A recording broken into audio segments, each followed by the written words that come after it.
সালাতে দোয়া কবুল হয়। সালাতে দোয়া কবুলের তিন জায়গা।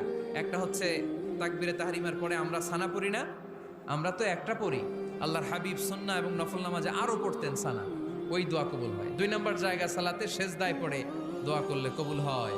আকরাবু মা ইয়াকুনুল আবদু মির রাব্বিহি ওয়া হুয়া সাজিদ ফাকসিরু ফিহি দুআ। বান্দা যখন সেজদায় লুটিয়ে পড়ে বান্দা আল্লাহর সবচেয়ে কাছে চলে যায়। তা কিন্তু বিশ্বনবী বলে সেজদাটা তোমার রবের কুদরতি পায়ের উপরে পড়েছে। সেজদায় পড়ে দোয়া করেন। সালাম ফিরানোর আগে বিশ্বনবী দোয়া করতেন, লা ইউসাল্লিমান্না আহাদুকুম হাত্তা ইয়াতাআওয়াযা মিন আরবা'a। আল্লাহর হাবিব বললেন, চার জিনিস থেকে পানাহানা আছে আমার কোন উম্মত যেন সালাম না ফিরায়। তারা যেন পড়ে, আল্লাহুম্মা ইন্নী আউযু বিকা মিন আযাবিল কবর, আউযু বিকা মিন আযাবি জাহান্নাম, আউযু বিকা মিন ফিতনাতিল মাহইয়া ওয়াল মামাত, আউযু বিকা মিন ফিতনাতিল মাসিহিদ দাজ্জাল। আল্লাহ কবরের আযাব থেকে বাঁচাও, আল্লাহ জাহান্নামের আগুন থেকে বাঁচাও, আল্লাহ জীবন